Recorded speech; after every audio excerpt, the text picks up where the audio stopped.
Herkese selam arkadaşlar. Uzun zamandır çoğu kişinin sorduğu, beklediği Moza, benim Moza sistemimle ETS ve ATS oynanış ayarları, direksiyon ayarları isteniyordu. Onun bugün videosunu çekeceğiz. Ben yorumlarda ve videolarımda sürekli şunu söylüyordum. Daha sistemim çok yeni. Ben kendim alışmaya çalışıyorum. Ayarlarımı olabildiğince böyle kendime göre yapılandırmaya çalışıyorum. Bir yapılandırayım, kendi içime de sinsin, ondan sonra paylaşacağım diyordum. Yani şu an bence sıkıntı yok. Bence her şey okey. Oyun içerisindeki ayarlarım falan tam oturtturdum. Kendi programı üzerinden çok fazla demeyeyim de daha doğrusu hiçbir ayar yapmadım diyebilirim. En azından titreşim, sertlik vesaireyle ilgili her şeyi mevcut varsayılanda bıraktım. Ufak tefek ayarlar yaptım. Onları da sizlere göstereceğim. Şimdi bendeki sistem videonun açıklamasında da görebilirsiniz. Moza R5 sistem var. Tır direksiyonu var biliyorsunuz. Track bundle olarak geçiyor. Bizim tanıtım videomuzu izlemeyen varsa onu da muhakkak izleyebilir. Tanıtım videomuzda hangi ekipmanlara sahibim hepsini tek tek görebilir. Dediğim gibi video açıklamasında da hangi ekipmanlara sahip olduğumun bütün listesi mevcut. Şimdi şöyle yapalım. Şöyle gördüğünüz gibi bendeki tır direksiyonu. Burası Moza'nın ana sayfası. Moza Pit House programımız var arkadaşlar. Moza'nın hangi ekipmanı kullanırsanız kullanın. Tek bir program üzerinden yönlendiriliyor her şey. Oturuşumdan anlayabilirsiniz. Direksiyon şu an burada standla birlikte kurulu. Benim USB portum var.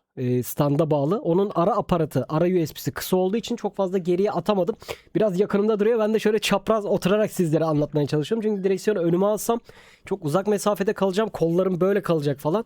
Anlatması zor olacak. O yüzden birazcık böyle gördüğünüz gibi yandan böyle oturuyorum. Size bu şekilde anlatmaya çalışacağım. Şimdi Moza Pithouse. Ben video açıklamasına da eklerim. Moza Pithouse Control Software diye bir uygulama var.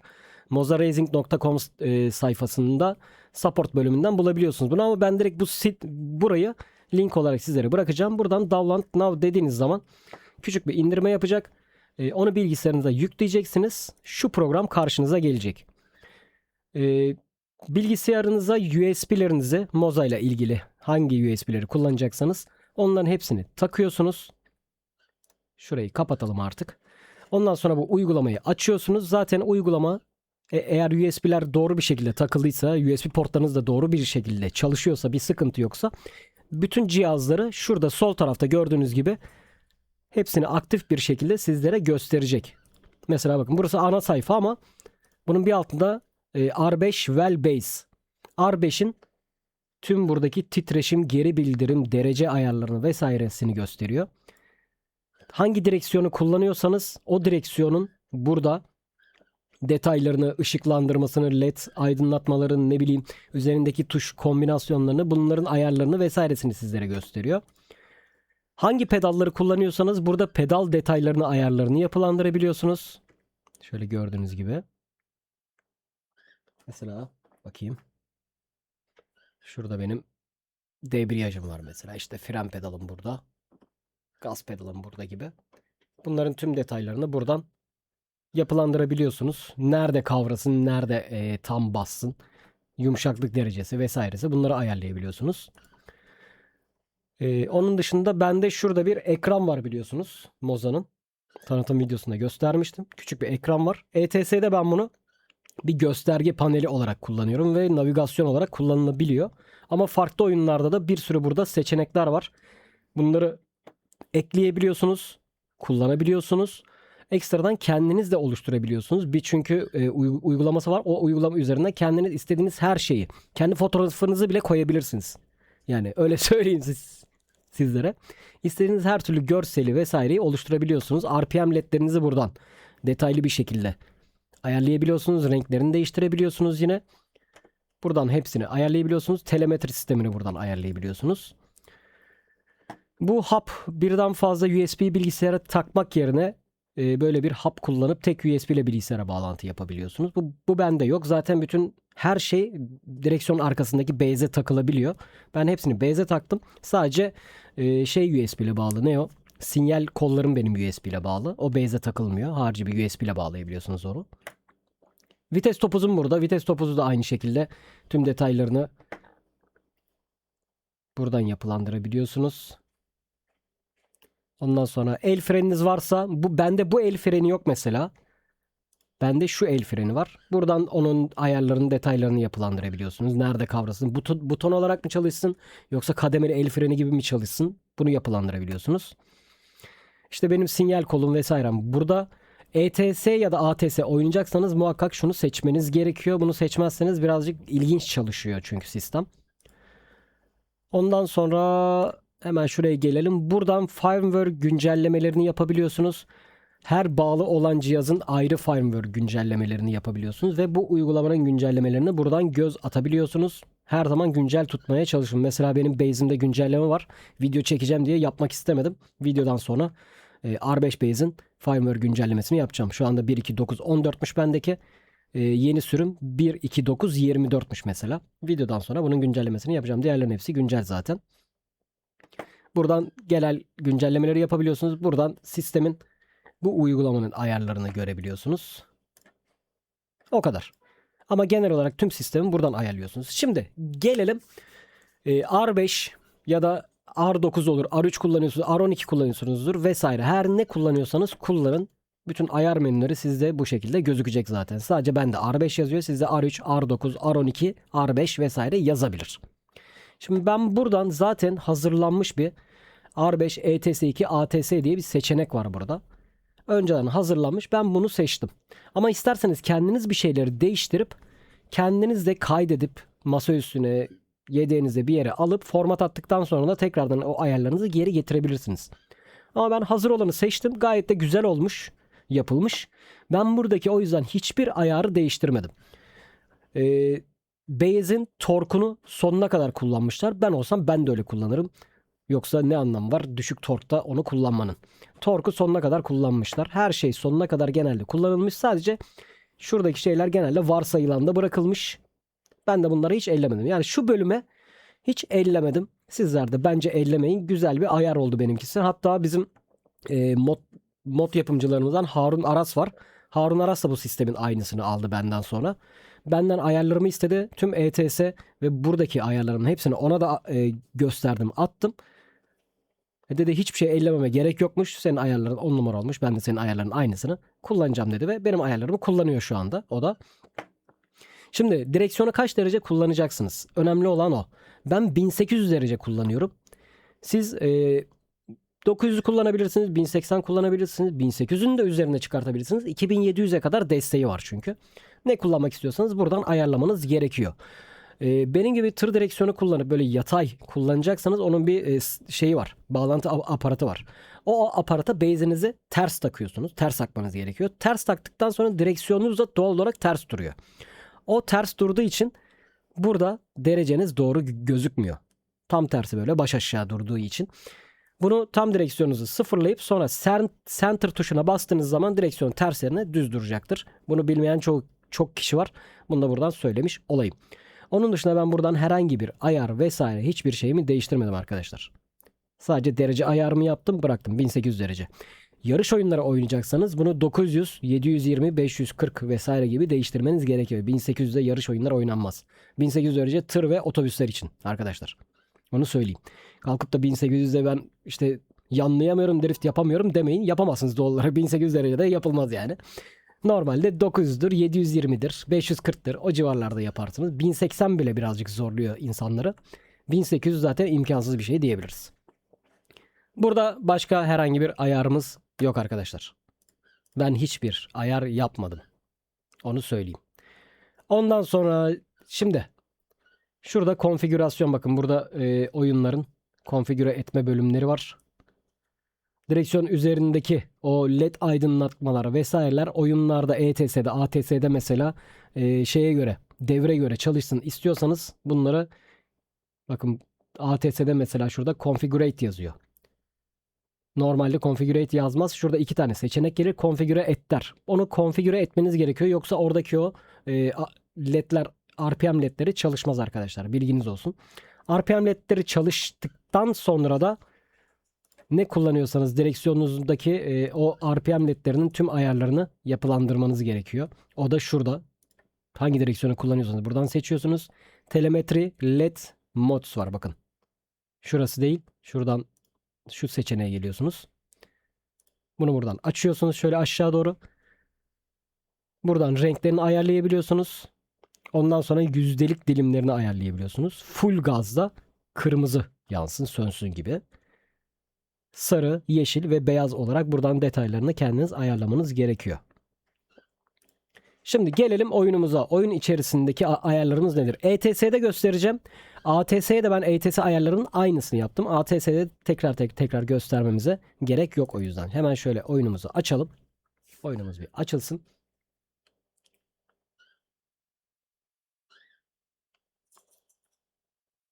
Bak oyun açılırken running diyor, configurated diyor. Gördüğünüz gibi.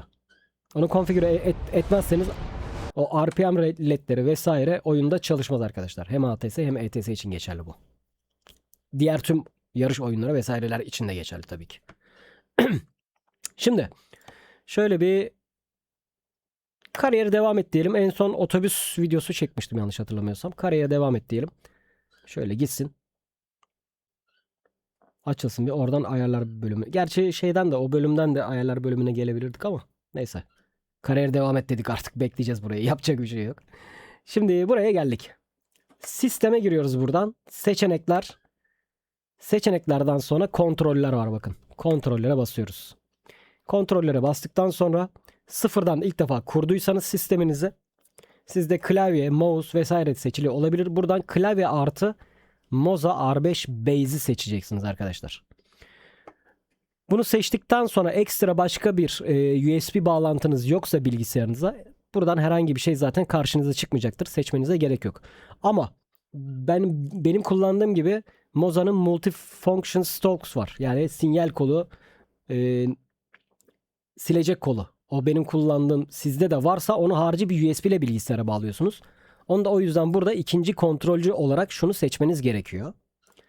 Ekstradan retarder kolu, ne bileyim başka bir şeyler işte buton box vesaire kullanıyorsanız 5 tane seçeneğiniz var burada. 5 tane cihaz kullanabiliyorsunuz. En başta muhakkak klavye artı Moza R5 Base olmak zorunda ya da R3, R9 ne kullanıyorsanız. Hemen altına istediklerinizi sırayla koyabilirsiniz. Onun haricinde herhangi bir sıralama yok. Benim sıralamam bu şekilde oldu. Moza koydum. Moza'nın sinyal kollarını koydum. Onun altına Arduino benim retarder. Yok pardon. Benim buton box'ım var. Arduino kontrollü. Buton box'ımı koydum. Onun altına da benim retarder kolumu koydum. Kontak, retarder bunun el freni. İmdat kolu yani. Bunu ekledim. Daha bir tane daha boşluğum var mesela. Herhangi bir eklenti yaptığım zaman bir tane daha kontrolcü kullanabilirim. Bunları burada oluşturdunuz, seçtiniz. Sonra gelelim buraya arkadaşlar. Şanzımanı manuel mi kullanacaksınız, otomatik mi kullanacaksınız? Buradan seçmeniz gerekiyor. İkincil kontrolcü direksiyon seçili olacak. Direksiyon hassasiyeti muhakkak 1.0 olacak. Yoksa oyundaki direksiyonla sizin kullandığınız direksiyonun görseli bambaşka olur.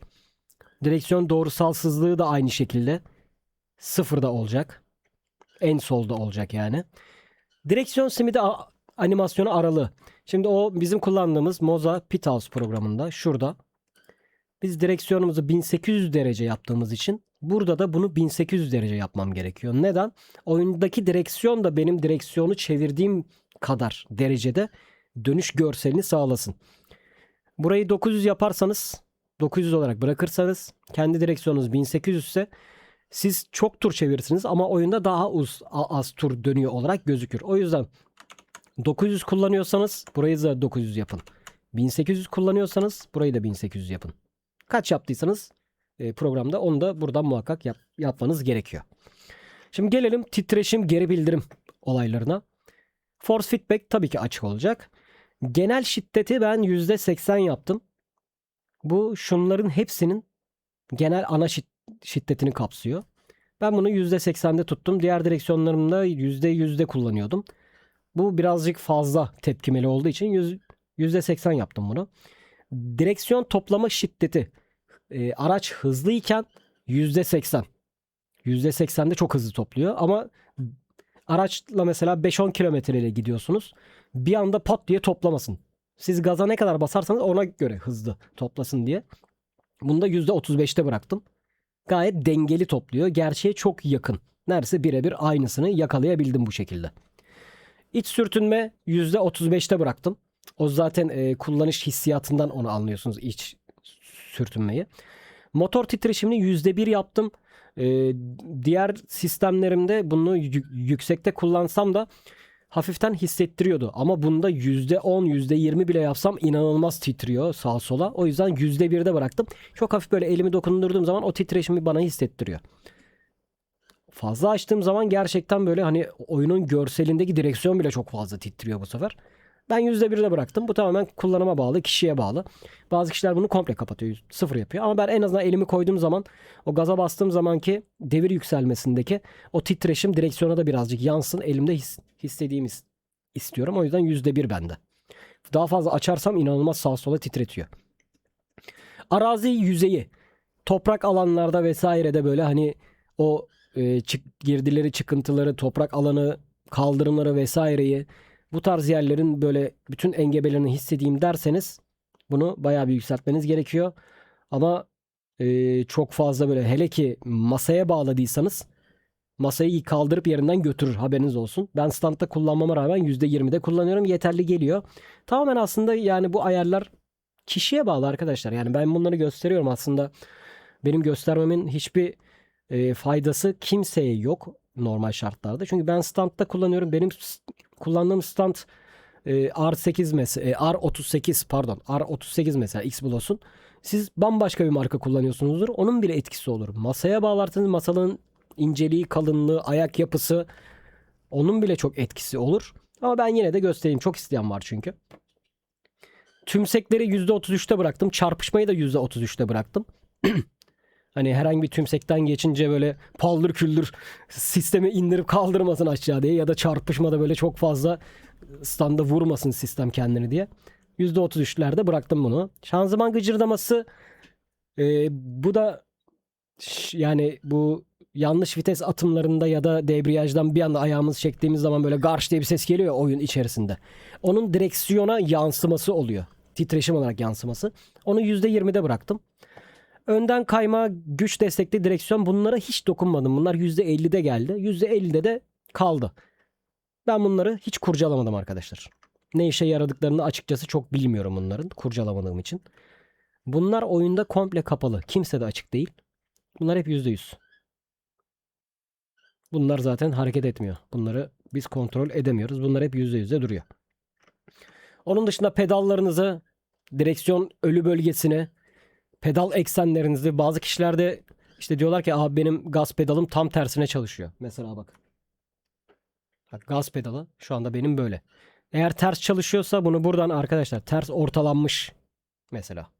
Böyle çalışıyordur. Gaza bastığınız zaman tam tersi oluyordur. Bak, gaza bıraktım mesela. Şu an gaza basmışız gibi gösteriyor. Bunu buradan değiştirerek tüm ayarlarınızı yapılandırabilirsiniz. Bak, ters mesela. Tam tersine çalışıyor. Ben de normal modda. Her direksiyon markasında bu sistem değişiyor arkadaşlar. Onu söyleyeyim. Yani atıyorum G29'da bu ayarların hepsini böyle normal seçerseniz bambaşka bir çalışma stili olabilir. O yüzden bunlar tamamen deneye deneye yapacağınız şeyler. Fren, debriyaj gibi mesela.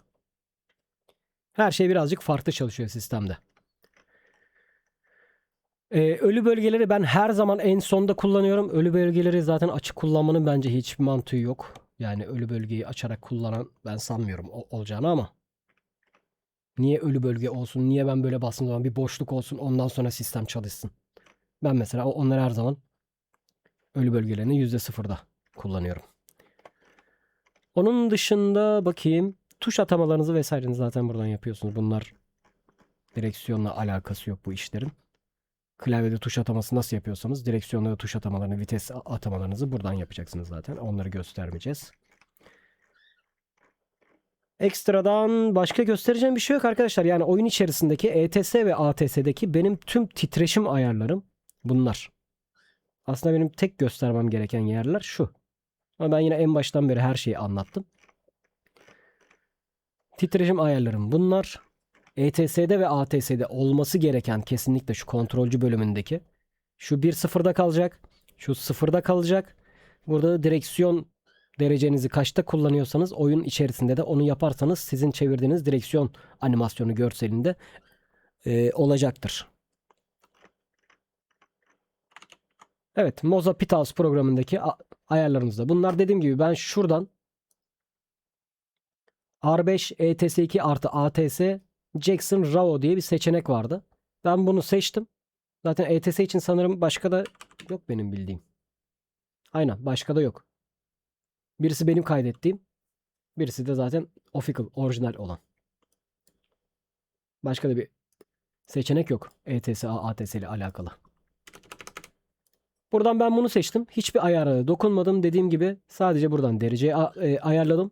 Şuradan soft limit stiffness var arkadaşlar. Bu şimdi şöyle söyleyeyim. Direksiyon sonsuz tur dönüyor. Direksiyon sonsuz tur dönüyor ama biz bunu 1800'e mesela ayarladığımız zaman direksiyon 1800 derece, yani tam turu çevirdiğiniz zaman 1800 dereceye yaklaştınız artık, hani 900 sol 900 sağ. Soldaki 9'a yaklaştığınız zaman direksiyon bir yerde sertleşiyor. Kilitleniyor aslında. Kilitlendikten sonra zorlarsanız daha dönebiliyor normal şartlarda. Soft yaparsanız bunu, bakayım buradan gözüküyor mu? Bak şöyle bir çevireyim. Bak. Şurada kilitlendi mesela. Tam 900'e geldi. Bunu soft yaparsanız iki parmağınızla şöyle biraz daha tutup çevirebiliyorsunuz. Çok rahat bir şekilde bu dönebiliyor. Ama ben diyorum ki zaten 1800'den sonra oyun içerisinde hiçbir etkisi yok. Yani son tura geldikten sonra şurada duruyor zaten. Oyun içerisindeki direksiyon ekstra dönmüyor ki, bu dönse ne olacak? O yüzden ben bunu soft değil hard yapıyorum ki burada ciddi anlamda kilitlensin. Yine isterseniz döndürebiliyorsunuz ama bayağı bir şöyle uğraşmanız gerekiyor yani. Ama şurada bakın. Hop, kilitlenip kalıyor bak. Hop, vuruyor, geri tepiyor zaten bunu. Bak şurada kalıyor. Ama dediğim gibi bayağı bir şöyle zorlarsanız hard bölümünde bu şekilde oluyor. Soft, ben bunu soft'ta değil hard'ta kullanıyorum tamamen. Yukarıdaki dereceyi de görebiliyorsunuz zaten benim. Bunu da size tavsiyem hard'ta kullanın zaten. Hard ve on. Bunu şöyle sonuna kadar çekin. Ki tam son tura geldiğiniz zaman orada kilitlenip kaldığını sağlam bir şekilde hissettirsin bizlere. Evet arkadaşlar. Moza Pithouse programında bu şekilde sizlere anlatmış oldum. ETS ve ATS'deki benim Moza ayarlarım tamamen bunlar. Yapmak isteyen varsa bu şekilde yapılandırabilir. Benim ayarlarımın hepsini birebir yapabilirler. Ama dediğim gibi bu tamamen kişiye bağlı, masanıza bağlı, masanın ayaklarına bile bağlı yani. Kullandığınız stand bambaşka bir standtır, ona bağlı.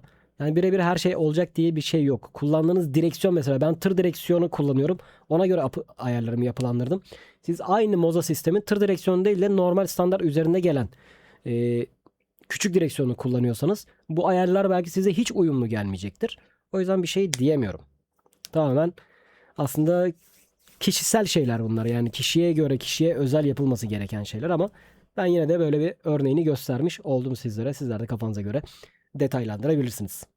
Evet, izlediğiniz için teşekkür ederim. Beğendiyseniz beğen butonuna basmayı unutmayın. Bir sonraki videomuzda görüşmek üzere. Kendinize iyi bakın. Hoşçakalın.